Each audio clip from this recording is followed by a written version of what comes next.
성공 시작, 실패 끝, 행복 시작, 불행 끝. 자, 우리가 지난 시간에 사회 구조적 이론 중에서 머튼의 아노미 이론에 대해서 공부를 했었죠. 그래서 머튼의 아노미 이론, 이것은 이제 아노미라는 개념을 최초로 사용하기 시작했던 학자는 이제 머튼이 아니라 듀르켐이라고 그랬죠. 그래서 듀르켐은 이 아노미적 자살 이론을 통해서 아노미 이론을 최초로 제시한 학자이다 했어요. 그래서 그 발달 순서도 출제가 될 수 있으니까 듀르켐에 의해서 제시됐던 아노미 이론이 머튼에 의해서 미국 범죄사회학 이론으로 체계적으로 발전됐다 했죠.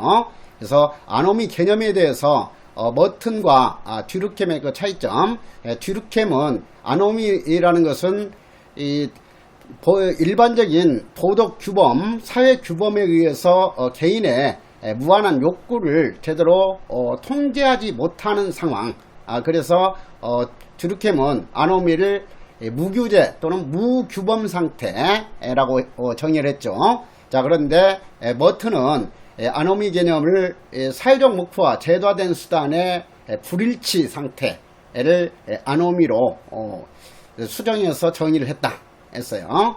자, 그래서 7번 보시면은 이런 거 아노미적인 그런 상황에서 개인에 따라서 어떠한 거 적응 양식을 취하는가 하는 것에 대해서는 5가지 적응 양식이 있다. 그래서 이 개인적 적응 양식 5가지와 관련된 문제죠.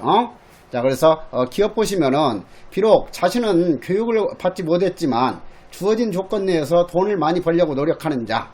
자, 그래서 5가지 개인적 적응 양식 하게 되면 첫 번째 동조형 내지 이 순응형. 그 다음에 두 번째가 뭐예요? 개신형 또는 개혁형 또는 혁신형이라고 번역하죠.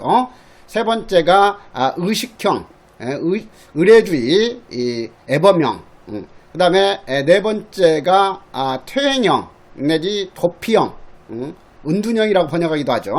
그 다음에 이제 5번째가 뭐예요?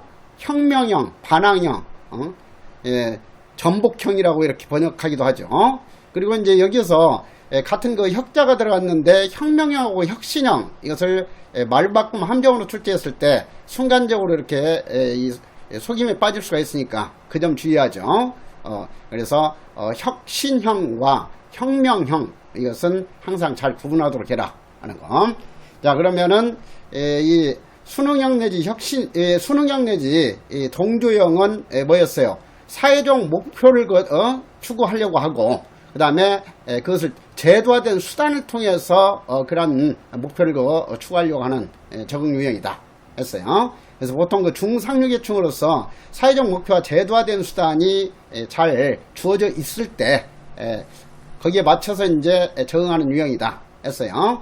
자, 그런데 그 기업 보면은 비록 자신은 충분한 그 교육을 받지 못했지만 이렇게 했죠. 그래서 일단은 이 전형적인 어떤 그 동조형으로 보기는 어려운 사례라고 할 수 있죠. 충분한 그 교육을 받아가지고 합법적이고 제도화된 수단이 충분히 주어져 있으면서 그걸 통해서 돈을 벌려고 하는 사람이 동조형 내지 순응형이다. 자, 그런데 이제 다른 한편으로는 전형적인 그 순응형에 해당되지는 않지만은 사회적 목표, 돈을 많이 벌려고 하는 사회적 목표를 수용하면서 주어진 조건 내에서만 그러한 이 목표를 추구하려고 한다. 그래서 이 점에서 보면은 이 사회적 목표와 이 주어진 조건 내에서 돈을 벌려고 하는 것, 제도화된 수단을 모두가 수용했다고 볼 수 있어요. 그래서 이것은 이제 해설에 돼 있듯이 전형적인 동조형에는 해당되지 않지만은 다른 한편으로 볼 때는 상대적으로 주어진 조건 내에서 돈을 많이 벌려고 한다 하는 점에서는 동조형 내지 순응형으로 볼 수도 있다 하는 거예요. 자, 그래서 이것은 그 해설에는 전형적인 어떤 이 순응형을 그 기준으로 해서 설명을 했어요.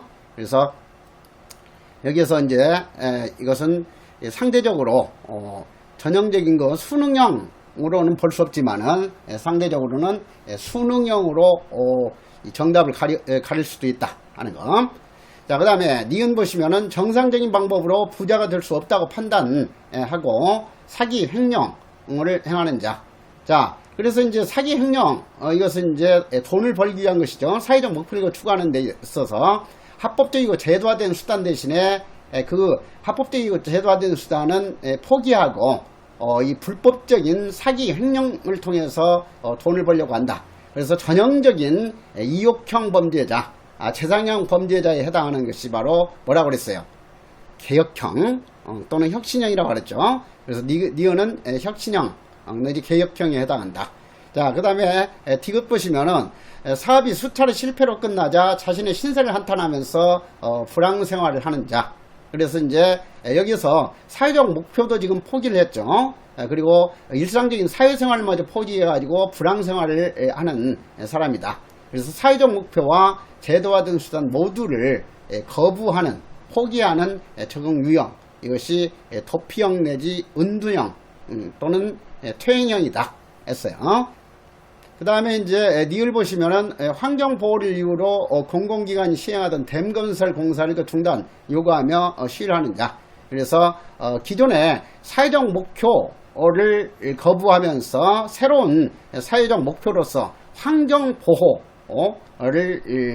제시하면서, 그리고 그러니까 기존의 사회적 목표, 돈 많이 버는 목표 대신에 환경보호라는 목표로 사회적 목표를 대체시켰고, 그 다음에 이제 이러한 이 환경보호를 위해서는 이런 그 댐 건설 현장에서 뭐 건설 장비를 동원해 가지고 생태계를 파괴시키고 하는 것에 대해서는 거부하면서 새로운 목표에 맞는 그런 그 수단을 제시한다. 그래서 기존의 사회적 목표와 제도화된 수단을 새로운 걸로 완전히 대체시키는 적극적인 적응 유형이 바로 혁명형이다 했어요. 자, 그래서 반항형 내지 이 혁명형에 해당이 된다 했어요. 그래서 이거 해설을 한번 보시면요, 충분한 교육을 받지 못해서 돈을 많이 벌려고 하지 않고 주어진 생활에 맞추어 목표의식 없이 살아가는 적응 양식이 의뢰형이고, 따라서 이 애시는 의뢰형에는 해당되지 않는다 하는 거. 그렇다면은 전형적인 동조형에도 해당된다고 보기는 어렵다 한 거예요. 그렇지만은 보충 설명했듯이 상대적으로 기억은 동조형에 해당하는 사례로 또 이렇게 보는 입장에서 출제할 수 있다 하는 점에서 좀 주의해야 할 사항이라고 그랬어요. 그래서 전형적으로 이 사례에서 전혀 찾아볼 수 없는 것은 바로 의뢰형이다 하는 거죠. 자, 그래서 그 점을 좀 이해하도록 하고, 그 다음에 이제 그 8번도 이 야놈 이론에 관한 문제죠. 그래서 가장 그 기초적인 문제, 다시 한번 그 기억 보시면 동조형은 안정적인 사회에서 가장 보편적인 행위 유형으로서 문화적인 목표와 제도화된 수단을 부분적으로만 수용할 때 나타난다. 벌써 여기에서 함정이 딱 걸려들죠.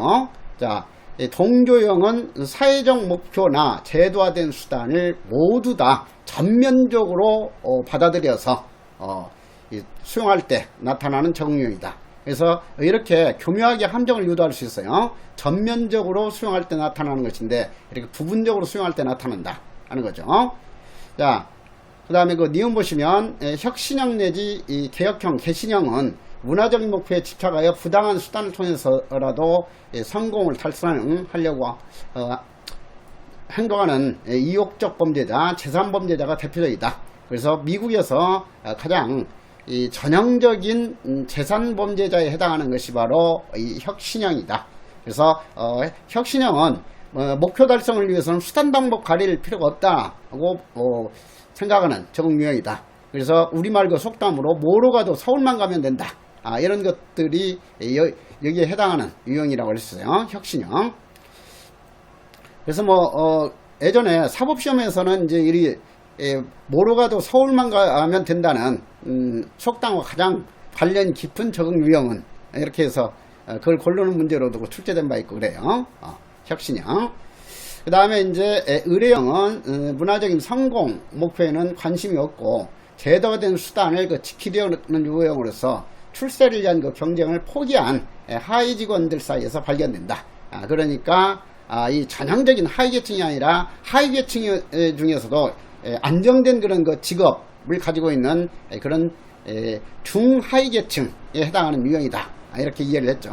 그래서 사회적 목표를 포기했다 하는 점에서 일탈적 반사회적 적응 유형이지만 제도화된 수단을 그대로 따르기 때문에 범죄와는 관련성이 없다 했어요. 그래서 이렇게 이 동조형의 경우에는 주어진 사회에 사회적 목표와 제도화된 수단을 전면적으로 수용했다 하는 점에서 이제 특징이 있죠. 그래서 반사회적 적응 유형이 아니고 범죄 관련성도 없다. 그런데 의뢰형의 경우에는 이렇게 이 사회적 목표와 제도화된 수단을 전면적으로 수용한 것이 아니라 부분적으로만 수용한 거죠. 제도화된 수단만 수용하고 사회적 목표는 포기한 적응 유형이다 하는 거. 그래서 그 점에서 동조형하고는 차이가 있다 했어요.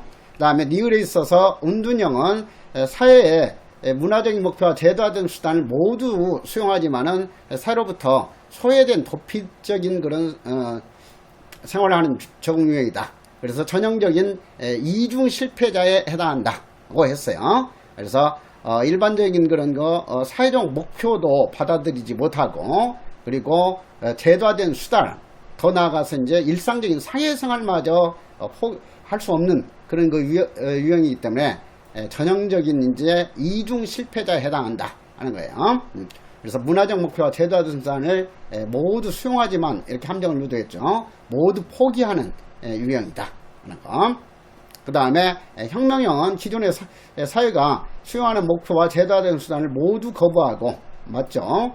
완전히 새로운 사회적 목표와 제도화된 수단으로 대체시키는 그런 전복, 혁명형이 해당이 된다. 그래서 조직적인 그런 정치 범죄와 관련성이 높다 했고, 그 다음에 여기서 머튼이 이제 5가지 적응 유형에서 범죄와 관련해서 가장 중시했던 2가지 적응 유형 하게 되면은 뭐과 뭐죠? 그렇지, 개신형과 은둔형이다 했어요. 그렇게 해서 머튼의 아노미론 확실하게 한번 익혀놓고, 그 다음에 이제 이어서 최근에 긴장이론 해가지고 최근에 긴장이론으로 이렇게 넘어가도록 하자고요. 자, 187페이지로 돌아가도록 하자고요. 자, 최근에 긴장이론 이렇게 돼 있죠. 그래서 이 스트렌시얼이 긴장이론 하게 되면은 뒤루켐의 긴장이론에서부터 시작이 돼가지고 머튼의 사회적 긴장이론으로 발전했죠. 그리고 이제 이거 공부한 뒤에 이어서 공부할 하임라적 긴장이론 하게 되면은 코엔의 비행적 하임문화이론과 클로드 올린의 차별적 기회구조 이론이 있어요. 그렇지만은 코엔과 클로드 올린의 차별적 기회구조 이론 하게 되면은 이것은 하임문화 이론이면서 긴장이론의 범주에도 속하는 이론들이기 때문에 전형적인 이런 긴장이론을 먼저 공부한 뒤에 하임문화 이론으로 이렇게 넘어가려고 그래요. 자, 그래서 최근에 긴장이론 보면은, 자, 그래서 이제 1950년대 후반에서 60년대에 머튼의 아노미 이론이 미국에서 아주 주목을 받는 그런 이론이었죠. 그랬다가 이제 머튼의 아노미 이론 하게 되면은 하위 계층이 왜 범죄율이 높은가를 잘 설명할 수는 있지만 중상위 계층의 범죄는 설명하기 어렵다 하는 그런 한계가 있었고 했죠. 그리고 이제 이 머튼의 아노미 이론에 있어서는 이 사회 구조에 따른 아노미 발생 요인을 설명할 수 있지만은 다양한 그런 아노미 발생 원인 이런 것을 설명할 수 없다 하는 한계가 있었어요. 그래서 머튼은 사회 구조와 관련해서 하위 계층에 의해서 야기되는 그런 긴장이 범죄의 근본적인 동기가 된다. 이렇게 해서 동기 이론을 대표하는 그런 이론이라는 평가도 받고 있고 하는 이론이에요. 자, 그런데 이제 이것은 이제 설명 범위가 그렇게 넓지가 않기 때문에 이 머튼의 이론보다는 좀 더 확대시켜 가지고 거시적 수준에서 그대로 아노미 이론을 계승한 것이 바로 메스너와 노젠펠드의 제도적 아노미 이론이다 하는 거예요. 자, 자, 그래서 여기 서론에 나와 있듯이 머튼의 아노미론, 클로드 올린의 차별적 기회구조이론 등 긴장이론은 20세기 범죄 사회학 이론의 주류를 이뤘지만은 70년대 이후에 많은 비판을 받으면서 좀 그 중요도가 떨어지는 이론이 됐었다. 자, 그래서 그 비판 받았던 이유가 뭐냐? 긴장이론은 하위계층의 비행 범죄에 중점을 두고 있어서 중위계층의 범죄를 해명하기 어렵다. 근데 우리 사회에 있어서 보면은 하위계층만 많은 범죄를 범하는 것이 아니라 중상위계층 사람들에 의해서도 많은 범죄가 발생되고 있어요. 그런데 이 상류계층의 그런 그 범죄는 제대로 설명할 수 없다 하는 거죠. 그 다음에 경제적인 성공 이외에 다양한 삶의 목표를 가볍게 여겼다. 우리가 지금 그 현대생활을 하는 데 있어서 반드시 모든 사람들이 삶의 목표를 큰돈 버는 데만 두는 게 아니다 하는 거예요. 어떤 사람들은 뭐 정신적으로 여유있게 사는 것이 더 값어치 있는 삶의 목표다 이렇게 보는 사람들도 있고, 어떤 사람들은 종교적으로 구원받는 것을 더 중요한 목표로 삼을 수도 있는데, 머튼의 아노미론은 오로지 하위계층이건 중위계층이건 상위계층이건 모두가 다 경제적 부의 성취를 추구한다 이렇게 전제했던 것은 현실적으로는 이런 다양한 삶의 목표를 가벼이 했다는 비판을 받을 수가 있는 거죠.